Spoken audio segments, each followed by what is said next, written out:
নমস্কার বন্ধুরা, পাঁচ মিশালি রান্নাঘরে আপনাদের সকলকে স্বাগত। আজকে বানিয়ে দেখাবো খয়রা মাছের তেল ঝালের রেসিপিটা দেখে ভালো লাগলে অবশ্যই লাইক শেয়ার করবেন আর কমেন্ট করে জানাতে ভুলবেন না আপনাদের কেমন লাগলো।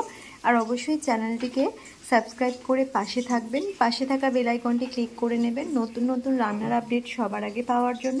এখন আমি বানিয়ে দেখাচ্ছি খয়রা মাছের তেল ঝালের রেসিপি। আজকে খয়রা ইলিশের তেল ঝাল বানাবো, তার জন্য এখানে নিয়ে নিয়েছি 500 গ্রাম মাছ। 5টা মাছ হয়েছে। মাছগুলো ভালো করে বেছে পরিষ্কার করে নিয়েছি, ধুয়ে রেখেছি। নিয়েছি একটা বড় পেঁয়াজ কুচি আর 3টে কাঁচা লঙ্কা চিড়ে রেখেছি।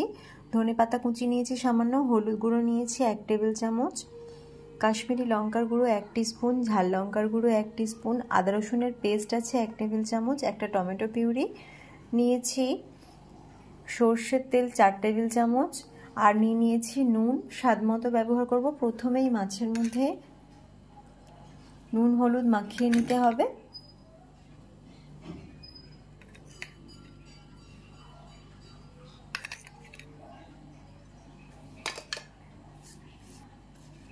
এখন কড়াইতে দিয়ে দিচ্ছি তেল। তেলটা ভালো করে কড়াইয়ের চারপাশে ছড়িয়ে তেল গরম করতে দিতে হবে মাছগুলো ভেজে নেওয়ার জন্য। বেশি গরম করে ফেলেছি আমি, এখনই মাছগুলো দিয়ে দিচ্ছি ভেজে নেওয়ার জন্য।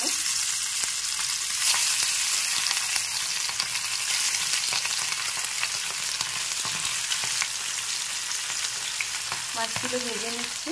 মাছটা ভেজে নিয়েছি, তুলে নিচ্ছি সব কটা মাছ।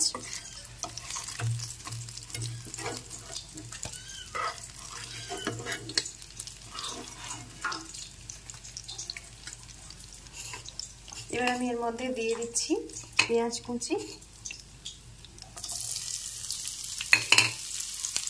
পেঁয়াজটাকে একটু নেড়ে চেড়ে ভেজে নিচ্ছি। পেঁয়াজটা ভেজে নিয়েছি। এবার এর মধ্যে আমি দিয়ে দিচ্ছি আদা রসুনের পেস্ট। একটু সামান্য জল দিয়ে 1 মিনিট নেড়ে চেড়ে নেব। 1 টেবিল চামচ আদা রসুনের পেস্ট দিয়ে 1 মিনিট মতো নেড়ে চেড়ে কষিয়ে নিয়েছি। এবার দিয়ে দেবো গুঁড়ো মশলাগুলো। কাশ্মীরি লঙ্কার গুঁড়ো, ঝাল লঙ্কার গুঁড়ো, আর দিয়ে দিচ্ছি হলুদ গুঁড়ো। আর এর মধ্যে দিয়ে দিতে হবে স্বাদ মতো নুন।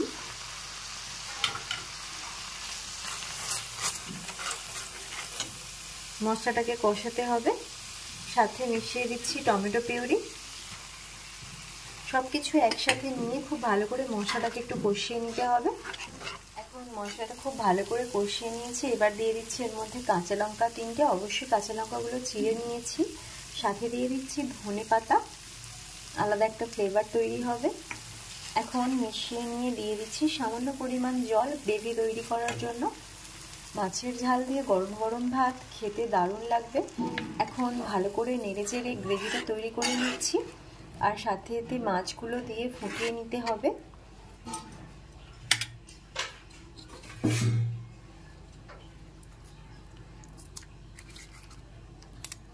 খয়রা ইলিশ দিয়ে গরম গরম ভাত দারুণ লাগে।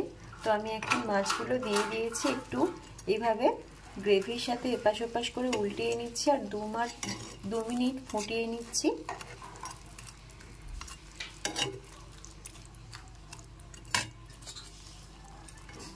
ফুটিয়ে নিয়েছি, একদম রেডি হয়ে গেছে খয়রা মাছের তেল ঝাল। গ্যাসটা অফ করে দিলে এখন একদম রেডি হয়ে গেছে খয়রা মাছের তেল ঝাল। আপনারাও রেসিপিটা ট্রাই করতে পারেন, আশা করি ভালোই লাগবে।